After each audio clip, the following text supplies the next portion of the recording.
सिया राम। स्वागत है आपका अपने चैनल पर। आज हम आपको पौष पूर्णिमा की व्रत कथा सुनाएंगे। तो चलो शुरू करते हैं। द्वापर युग में एक बार यशोदा मैया ने श्री कृष्ण से कहा कि तुम पूरे संसार के पालन करता हो, आज तुम मुझे कोई ऐसा व्रत बताओ जिसके करने से किसी भी स्त्री को विधवा होने का भय ना रहे तथा इससे मनुष्यों की सभी मनोकामनाएं पूर्ण हो। श्री कृष्ण बोलते हैं कि माता, आपने बहुत ही सुंदर प्रश्न पूछा है। मैं आपको इसके बारे में विस्तार पूर्वक बताता हूँ। सौभाग्य प्राप्ति के लिए महिलाओं को 32 पूर्णमासियों के व्रत को करना चाहिए। इससे उनकी सभी मनोकामनाएं पूर्ण होती है और उन्हें सौभाग्यवती होने का आशीष मिलता है। अब मैं आपको इससे जुड़ी हुई एक कथा सुनाता हूँ। इस भूमंडल पर एक अत्यंत प्रसिद्ध राजा चंद्रहास से पालित अनेक प्रकार के रत्नों से परिपूर्ण कातिका नाम की एक नगरी थी।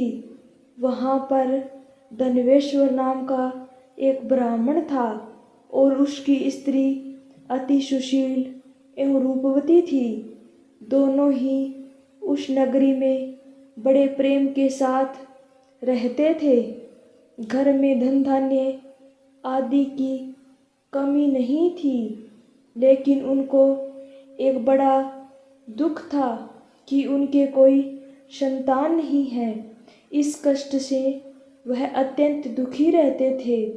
एक दिन एक बड़ा तपस्वी योगी उस नगरी में आया।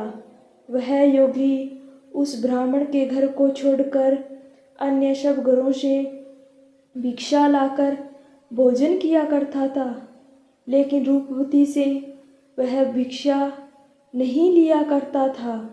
एक समय वह किसी अन्य घर से भिक्षा लेकर गंगा किनारे जाकर भिक्षा अन्न को प्रेम पूर्वक खा रहा था। तभी धनेश्वर ने योगी को देखा और अपनी भिक्षा के अनादर से दुखी होकर योगी से बोला, महात्मन, आप सब घरों से भिक्षा लेते हैं, परंतु मेरे घर की भिक्षा कभी भी नहीं लेते। इसका क्या कारण है? योगी ने कहा कि निसंतान के घर की भीख पतितों के अन्न के तुल्य होती है और जो पतितों का अन्न खाता है वह भी पतित हो जाता है। चूँकि तुम निसंतान हो, अतः पतित हो जाने के भय से मैं तुम्हारे घर की भिक्षा नहीं लेता हूँ। धनवेश ने यह बात सुनकर अपने मन में बहुत दुखी हुआ और हाथ जोड़कर योगी के पैरों पर गिर पड़ा और कहा, हे आतर्भाव, हे महाराज, यदि ऐसा है तो आप मुझको पुत्र प्राप्ति का उपाय बताएं।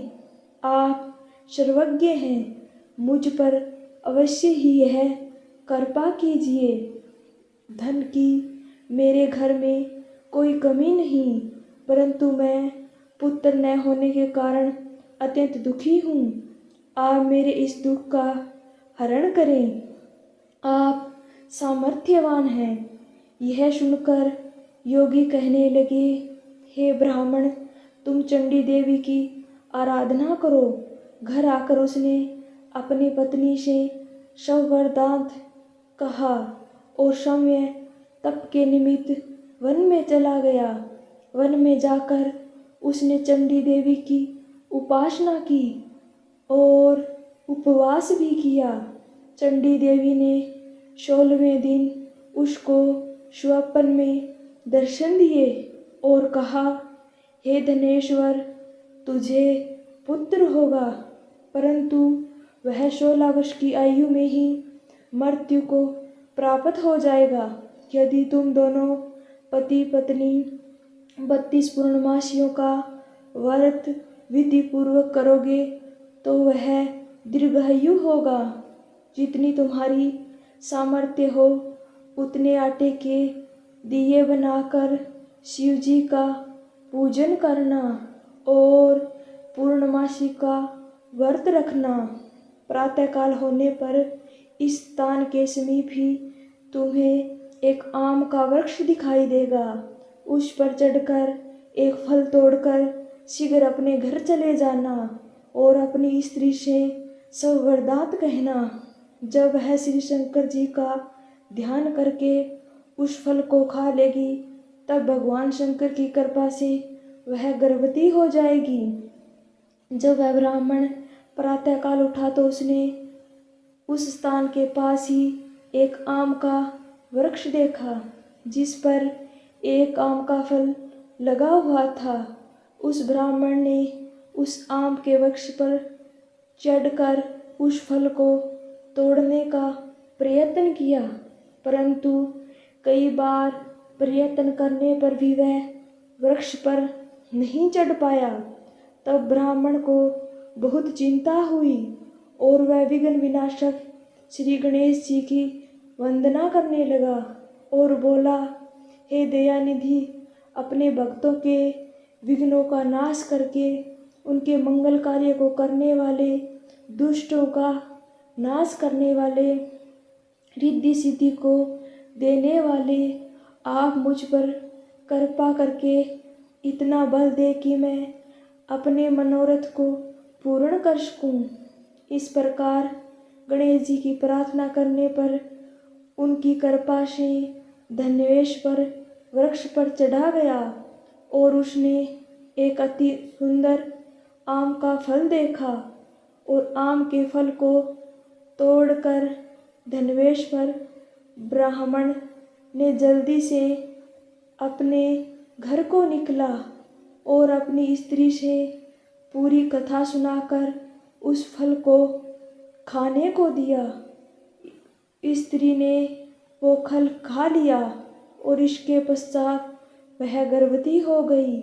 देवी जी की असीम कृपा से उन्हें एक अत्यंत सुंदर पुत्र की प्राप्ति हुई जिसका नाम उन्होंने देवीदास रखा।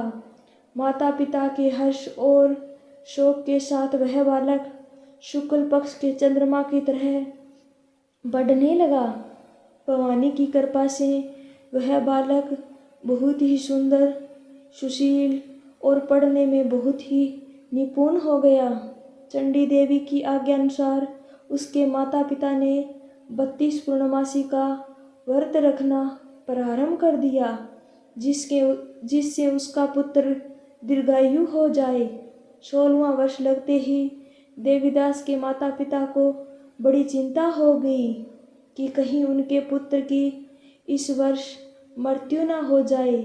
इसलिए उन्होंने अपने मन में विचार किया कि यदि यह दुर्घटना उनके सामने हो गई तो वो कैसे सहन कर पाएंगे। उन्होंने देवीदास के मामा को बुलाया और कहा कि हमारी इच्छा है कि देवीदास 1 वर्ष तक काशी में जाकर विद्या अध्ययन करे और हम उसको अकेला भी नहीं छोड़ना चाहते, इसलिए साथ में तुम चले जाओ और 1 वर्ष के पश्चात इसको वापस लौटा लाना। इस प्रबंध करके उसके माता पिता ने काशी जाने के लिए देवदास को एक घोड़े पर बिठाकर उसके मामा को साथ विदा कर दिया। धन्वेश्वर ने अपनी पत्नी के साथ अपने पुत्र की मंगल कामना तथा दीर्घायु के लिए भगवती दुर्गा की आराधना और पूर्णमासी का व्रत करना प्रारंभ कर दिया। इस प्रकार उन्होंने 32 पूर्णमासी का व्रत पूरा किया। कुछ समय पश्चात एक दिन वह दोनों मामा और भांजा मार्ग में रात्रि बिताने के लिए किसी गांव में ठहरे। उस दिन उस गांव में एक ब्राह्मण की अत्यंत सुंदरी, सुशील, विदुषी और गुणवती कन्या का विवाह होने वाला था। जिस धर्मशाला के अंदर वर और उसकी बाराती ठहरी हुई थी, उसी धर्मशाला में देवीदास और उसके मामा भी ठहरे हुए थे। संयोगवश कन्या को तेल आदि चढ़ाकर मंडप आदि का कृत्य किया जा रहा था, लेकिन लगन के समय वर को धनुर्वात अर्थात एक वायु रोग, जिसमें शरीर धनुष की तरह झुककर टेढ़ा हो जाता है, हो गया। इस कारण वर के पिता ने अपने कुटुंबियों से परामर्श करके निश्चय किया कि यह देवीदास मेरे पुत्र जैसा ही सुंदर है, मैं इसके साथ ही लगन करवा देता हूँ और बाद में विवाह के अन्य कार्य मेरे लड़के के साथ हो जाएंगे। ऐसा सोचकर उन्होंने देवीदास के मामा से जाकर बोला कि तुम थोड़ी देर के लिए अपने भांजे को हमें दे दो, जिससे विवाह लगन के सारे कर्तव्य सुचारू रूप से हो सके। तब उसका मामा कहने लगा कि जो कुछ भी कन्यादान के समय वर को मिले वह सब हमें दे दिया जाए, तो मेरा भांजा इस बारात का दूल्हा बन जाएगा। यह बात वर के पिता ने स्वीकार कर ली और उसने अपने भांजे को वर बनने के लिए भेज दिया और उसके साथ सब विवाह कार्य रात्रि में ही विधि पूर्वक संपन्न हो गए। पत्नी के साथ वह भोजन न कर सका और अपने मन में सोचने लगा कि न जाने यह कैसी स्त्री होगी। वह एकांत में इसी सोच में पड़ गया तथा उसकी आंखों से आंसू आ गए। तब वधू ने पूछा कि क्या बात है, आपने इतने उदासीन व दुखी क्यों हो रहे हैं। तब उसने सब बातें जो वर के पिता व उसके मामा में हुई थी उसको बता दी। तब कन्या कहने लगी कि यह वरम विवाह के विपरीत है, यह कैसे हो सकता है। देव, ब्राह्मण और अग्नि के सामने मैंने आपको ही अपना पति बनाया है, इसलिए आप ही मेरे पति हैं। मैं आपकी ही पत्नी रहूँगी, किसी अन्य की कदापि नहीं। तब देवीदास ने कहा, ऐसा मत करिए, क्योंकि मेरी आयु बहुत कम है। मेरे पश्चात आपकी क्या गति होगी। इन बातों को अच्छी तरह विचार कर लो। परंतु वह दृढ़ विचार वाली स्त्री थी, बोली कि जो आपकी गति होगी वही मेरी गति होगी। हे स्वामी, आप उठिए और भोजन करिए, आप निश्चय ही भूखे होंगे। इसके बाद देवीदास और उसकी पत्नी दोनों ने भोजन किया तथा शेष रात्रि वे सोते रहे।